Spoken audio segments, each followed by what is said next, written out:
तर नमस्कार मित्रांनो, मी मराठी व्लॉगर अनिकेत पाटोळे. स्वागत आहे तुमचं नवीन व्लॉगमध्ये.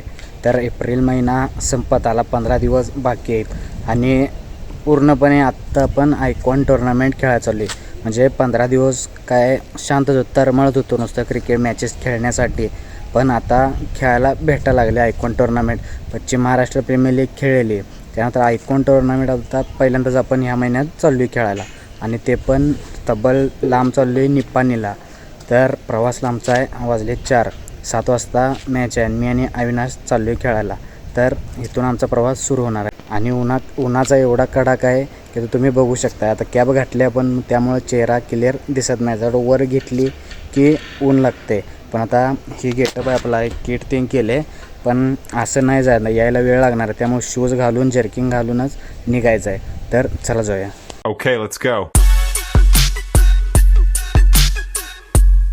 तर आता सांगलीजवळ आलो आणि हायवेच्या कडेलाच आम्ही थांबलो आहे. कारण का गाडीचा मेन सीन असा आहे की गाडीचा टायर पूर्णपणे गोटा आणि टायर गरम झाला आहे. त्यामुळे जरा 5 मिनटं इथं थांबून जाणार नाही, तर टायर फुटला किंवा पंक्चर झाला की टायमात पोचवू शकत नाही. 5-10 मिनटं लेट झालेलं चालतं आहे, पण मॅचचं टायमिंग होऊन गेलं की मग काय, आपण आयकॉन म्हणून चाललो आहे, आपल्याला डिसिप्लिन पाहिजे, टायमात पोचलं पाहिजे. त्यामुळे आता टायर गार होता का थांबणार. तो टायर आहे पूर्णपणे चपटात झाला आहे आणि एवढा गरम झाला आहे की नाही की बसत. आता हे गार होईपर्यंत जरा 5 मिनटं थांबायचं आणि मग इथून मॅच खेळायला निघायचं.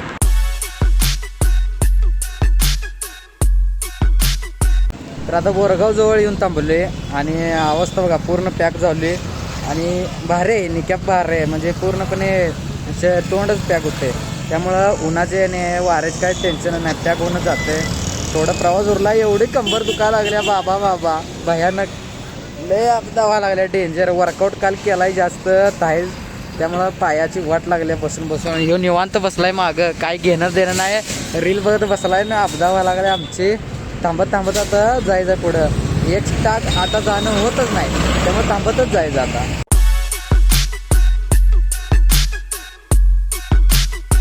तर आत्ता आम्ही 100 किलोमीटरचा प्रवास करू, म्हणजे 100 किलोमीटर जास्तच प्रवास झाला आहे. पण आत्ता ग्राउंडवर आलो आहे आणि नाईट टुर्नामेंट असल्यामुळे तुम्हाला नियोजन दाखवतो नाईटचं. हे असं ग्राउंड आहे पूर्णपणे. पहिल्यांदाच निप्पाणीत आलो आहे, म्हणजे निप्पाणीला तर खेळाले, पण ह्या ग्राउंडवर पहिल्यांदाच खेळायला लागले. आणि मध्ये विकेट आहे. आता मॅच सुरू होणार आहे. ते मॅच झाल्यानंतर लगेच दुसरी मॅच आपल्या इथं. आता प्लेयर उभारलेत, टॉस होऊन फिल्डिंगसाठी आलेत आणि मजाच येणार आहे खेळायला. गेम करणं हे गरजेचं आहे. संदीप अण्णा पुजारी आपलं स्पॉन्सर आहेत, त्यांनी आपल्याला कॉल केला होता आणि आपण इथं खेळाले. आता आलो आहे, अंग अवघडले, चांगलंच अवघडले, कंबरेच तर काय हालत बेकार झाले. आणि जरा एक मॅच गॅप असल्यामुळं जरा फायदा आहे. आता जरा कपडे चेंज करून जरा वॉर्मअप करत बसायचं, त्यानंतर टीम आपली यायला लागल्या, त्यांच्यावर मिक्स व्हायचं. तर आता आम्ही आमच्या मॅचची वाट बघत बसले. चालू आलेली मॅच मैदानात संपत आल्या, ते झाले की आम्ही खेळणार आहे. आणि आपल्याच भागातलं 2 आयकॉन सापडल्यात बघा इथं बिलवडी, कारण मोठकट्टे आणि रोहित इथं आहेत. जाईल तिथं आता आहेत, गडी लागलेत सगळीच प्रॅक्टिस करायला. आमने सामने एकामेकाविरुद्धच खेळायचं आहे आता, मजाच मजा आहे. हे आमचं स्पॉन्सर संदीप अण्णा, भारे माणूस, भारे 1 नंबर माणूस आहे, त्यामुळं खेळायला काय वाटत नाही. लेफ्ट 6 एवढाच आहे. इथनं लय 50 मीटर, 50 नाही 40 ते 45 मीटरच आहे फक्त, एवढ्याजवळ लेफ्टीला आहे. आणि राईटीला बाबा तिकडं 60-65 मीटर तर सहजच आहे. तर आता टॉस ऑपोजिट संघाने जिंकलेला आहे आणि पहिला निर्णय चालू आहे. शक्यतो बॉलिंगच घेतील. 6 सामना आहे. 6 70 ते 80 करण्याचा प्रयत्न करेल. आयकॉन जसा आले तसा खेळ करण्याचा पूर्णपणे 100% देऊन प्रयत्न करेल. शेवटी क्रिकेट आहे, काय होईल ते होईल, पण आपण आपलं बेस्ट देऊनच इथून जायचं आहे. तर मॅच चालू संपत आहे. लास्ट 6 बॉल आहेत. बॉलिंग संघानं 1 साईड मॅच जिंकल्या, त्यामुळं आता आपण खेळायचं आता इथं. पूर्ण संघातून 4 आयकॉन खेळाडू. तर आत्ताच मॅच झाल्या आणि रिझल्ट एवढा भारी आला की आम्ही पहिला आमची बॅटिंग आली आणि आम्ही टार्गेट ठेवलेलं 70 ते 80 आणि आमचं टार्गेट सक्सेस झालं. आम्ही 86 धावा केल्या. 87 अपोजिट संघाला करायच्या होत्या आणि 87 धावा डिपेंड करत आम्ही टार्गेट ठेवलेलं पहिल्यांदा की ओव्हरमध्ये 2-2 बॉल डॉट टाकणं गरजेचं होतं. आणि ह्यो आमचा बॉलर अविनाश वाघमारे पहिल्या सर्कलच्या ओव्हरला 2 धावा देऊन 2 विकेटा घेतलेल्या, त्यामुळे जरा रन रेट त्यांचा वाढला आणि त्याच्याने बॅटा फिरवणंही भाग पडलं. आणि करंदानं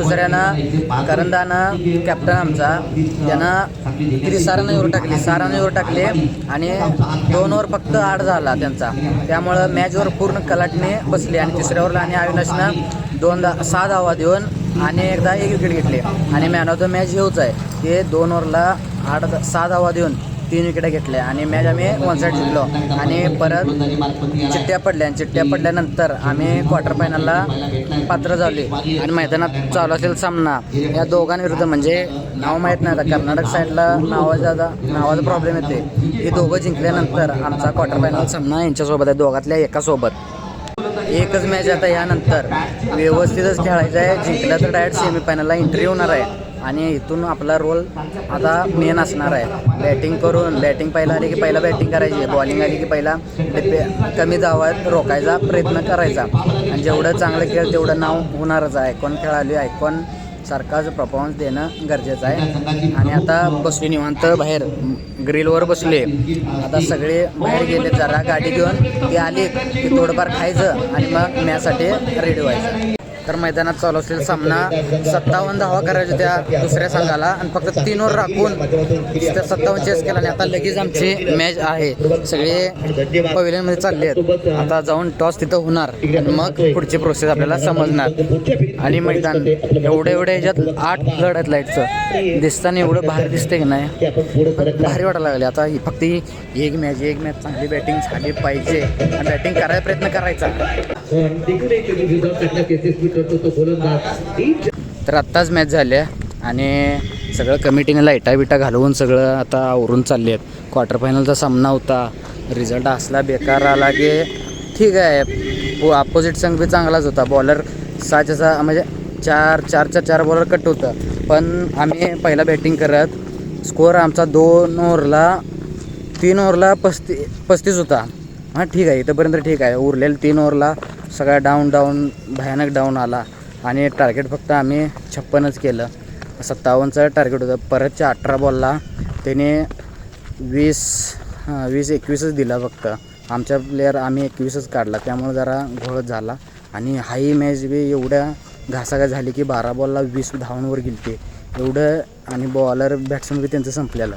पण थोड्या आमच्या बॉलरकडनं जरा चुकी झाली आणि माझ्याकडनं बी एक कॅच स्टार्टिंगला सुटलेला, तोच बॉलरनं कंटिन्यू लास्टपर्यंत बॅट्समन टिकून राहिला आणि तो मॅच घेऊन गेला. आणि आता काय क्वार्टर फायनलमधून बाहेर पडले. वाईट तर वाटायला लागले की संदीप अण्णाचं मनात होतं की जिंकून द्यायचं, पण संदीप अण्णाला पाहिलं तसं काही झालं नाही. आणि आता आपण चालले आता बाहेर, म्हणजे इथून घरीच जायचं. आता थांबून तर काय उपयोग नाही. तर आता वाजलेत, आता तुम्हाला सांगतो 12 वाजलेत, जायला आता 2-2:30 वाजतात. तर चला जाऊया.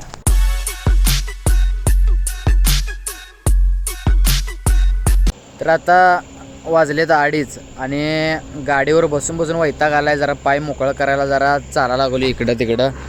मी गाडी इथं लावल्या, आम्ही इथं हायवेच्या साईडलाच आहे. असला वैताग या लागला की नाही की बस. जरा 5-10 किलोमीटर गाडी गेली की पाय अवघडा लागले आहेत, त्यामुळं काय हे सगळे अपघात व्हायला लागले. पण भारी वाटायला लागले. स्ट्रगल आहे. घ्यायची 4 व्हीलर असते तर निवांत आरामात झोपून गेलो असतो, पण आता 2 व्हीलर आहे, घ्यायची आहे. 4 व्हीलर घ्यायची म्हणजे घ्यायची, आणि ती बी क्रिकेटच्या जीवावरच घ्यायची आपण. आणि जायला अजून अर्धा तास तर लागतो आहे. डोळं तर पाक सुजलेतच, कारण का लवकर झोपायची सवय झाली. 11 वाजता तर हातरुणात गुडूक असते. 11 असं लईत 11:15 त्याच्यापुढं जागत नाही, कारण का सकाळी ग्राउंडला प्रॅक्टिसला जायला लागते, त्यामुळं जास्त जागरण होत नाही. आणि आता एवढी झोप यायला लागल्या का नाही सवय मोडल्यामुळं भयानक. अजून एक अर्धा-पाऊण तास बसायचं, त्यानंतर जाऊन झोपायचं. उद्या कॉलेजला जाऊन काय पेपर लिहायचं उद्या आणि मी तर खेळायला बसले. तर चला जाऊया आता. थांबून लय अर्थ काय नाही, पटकन जेवढं लवकर घरी जाईल तेवढं रेस्ट जास्त भेटणार आहे. तर आता आपण अविनाशला सोडून आलो आहे आपल्या घरी आणि वाजलेत 3:30. कंटाळा तर जाम आला आहे, झोप तर लईच डेंजर आल्या. तर आजच्या छोट्याचा व्लॉगचा करूया इथंच डी एंड. भेटूया नवीन व्लॉगमध्ये. Bye bye.